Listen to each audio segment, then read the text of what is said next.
Magandang tanghali. Narito kami ngayon sa bahay po ng aming pong bibigyan ng munting tulong sa Magnanay po. Magnanay po na isa pong blind yung bata, Yung lalaki po. yung lalaki. Ngayon po iaabutan po namin siya ng munting tulong. Kahit po sa kainitan ng araw ay kami po yung nagtyaga papunta dito para lang po maabutan ng munting tulong sila. Lagi nga po kung Ito po binibigyan ko ang kayo. bahay ni nanay. Na lang po yan. Bulag po yun. Ito lang po ang nagsisilbing tirahan po ni nanay. May kasama po siyang isang blind po na matanda na rin po. Ito po ang munting tirahan po niya. Yan po. Ito po. Magandang Dahan-dahan ho kayo pumasok. magandang tanghali po. Ay. Bulag ho siya. Bulago. Ito po mga kapwa ko ang tirahan nila. Nanay, ano po tayo ang pangalan niyo tay? Anak ko po.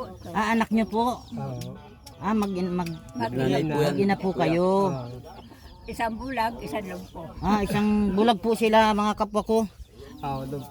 Isang bulag at isang lumpo po na mag-ina. Dito po sila nakatira sa loob po ng kubo na to. Nakakaawa po ang kanilang kalagayan.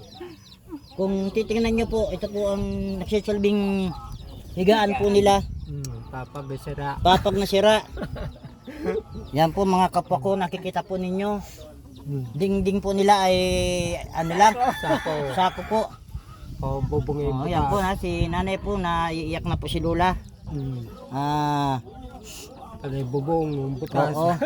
Nakakaawa po talaga ang kalagayan nila. Minsan na yung alimos ako. Po. Ito po mga kapwa ko ang katayuan ni nanay. Nay, tabi po tayo dito nay. Ha? Dito ka po nay, dito ka po nay. Nay, tabihin mo na. Yan. Ito po mga kapwa ko, naku po. Talaga tayo rito. Hilig Ito na. po ang ano ni nanay, tirahan. Kumusta naman po nay? Ito, mabuti. Natutuwa rin naman kami kahit na ganito may nagpatigil sa amin. Oo. Kami ho ay galing Cavite. Napadpad po kayo rito. 5 taon na kami dito. 5 na. Kaya ho naman ako napapunta dito. May kapatid kong inuuwian. Oo. Ay kaso ho, hindi ho kami magkasundo. Iba ho ang tingin sa akin. Kaya ako ay nagbukod doon na sariling bahay namin. Kahit tigilan ng baboy, ako'y papayag na yung walang makikialam sa amin.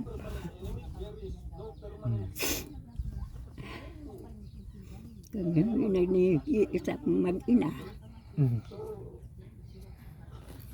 Dapat po ay kami hindi pumunta dito sa gusto ko. Taga rito ang ina ko at ang kapatid ko eh. Kaya po kayo bumalik po dito sa sinilangan po ninyo. Kaya lang po dahil po sa sitwasyon po ninyo kaya nagtigil na kayo dito sa bahay na to. Ano po lola ang kinabubuhay po ninyo sa pang-araw-araw ninyong pangangailangan? Ay gawa nang may nagbibigay ho. Ay ito nung kuno ay naglilimso. Nalimot po. Nalimos po kayo. Ako. Ay ngayon, nag-uusap kami mag-ina, kakahahiyara na rin na makako. Araw-araw ko nangihingi. Kaya kung meron naman ikaw pinsan hindi ka naman nahihingi, hindi ka nakikilala, ay magtiis na rin tayo. Sige, sa ngayon po lola, ano pong ano ninyo ginagawa nyo sa pang-araw-araw? Ayun nga, wala. Yung gusto namin may kaunting pera, yung pinagkakasya namin mag-ina. Yun, Kung baka wala kaming ulam. Saan naman po nagagaling na yung pera na nagagaling sa inyo po nabibigay? kaon, palimos. Ano mamalimos ho kayo? Ako. Ay, kayo ho. Ako.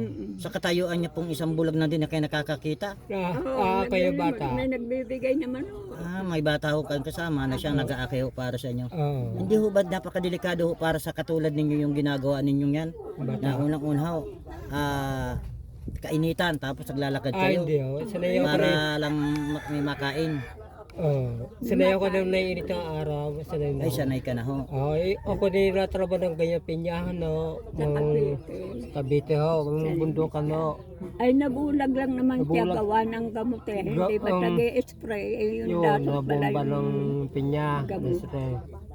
Papatay yung damo. Ang patay ng damo. Paano ka kuya nabulag? Yung Nung hindi ka pa naman actually talaga. natutulog ako na pawis, yan, no? Tayo mahina ako ng mata. Kaya 4 na taon lang bulag. Apat na taon na. Ngayon, mayroon ng nag-ano sa Cavite, pagpapagamot, ay hindi raw are at pumutok ang ugat sa mata. Maliit. Mali ba? Oo. Ay Algado. sabi, ayaw na rin naman yung magpa-opera. Naku, lalo na ba daw siya mabubulag. Yan nangyari nga, hindi na ako nakapagpa-opera, nabulag pa rin ho. Oo. Oo. Sabi, Tiis na siya ng ganyan. sabi na awan ni Diyos, galing niya, nakukuha naman ng gamot ho. Isa pang araw-araw niyong pagkain, saan ho kayo kumukuha? Ayun na nga. Yun, Ayun na ho, namamalimos. Tapos ho, May yung kinikita, bigas. yung kung meron magbigay sa inyo ng munting may awa, may yun lang nahina. kayo nakakapagkain. Nabili ng May isang bigas kilo. na nagbibigay, may pera pa. Ayun. Po. Ay sa katulad po ninyo nakikita ko na itong kubo ninyo, halos sikip na nga po ako. Oo. Ay kung tag-ulan po, di ba tuluan ito? Ay, tulo. Nakatayo kaming Naupo umangin. Saan na ho kami. kayo no napunta kalimbawa katulad? Wala, Wala, nakaupo Dito? lang. po. Naupo Ay, na. napakaawa naman po pala ang kalagayan nila. Oo. Tingnan niyo po na yung mga kapwa ko ang kalagayan ng mag-ina. Si kuya, isa pong bulag na at si nanay po ay lumpo. Nag-aasa lang po si nanay sa Tabahay mo. mga nagbibigay-bigay dito ng mga kapitbahay na naawa sa kanila. At si kuya naman, pagdarating naman ng araw, siya po ay namamalimos sa katayuan pong yan. Ang akay lang niya po ay isang bata lang po ang tumutulong din po sa kanya. Isa na dalawa, no? Tulong.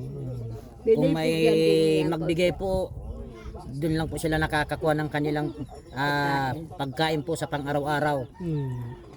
Kawawa po ang kalagayan nitong mag-ina. Ngayon po na, kami po inaparito para po kayo ay bigyan ng munting tulong po.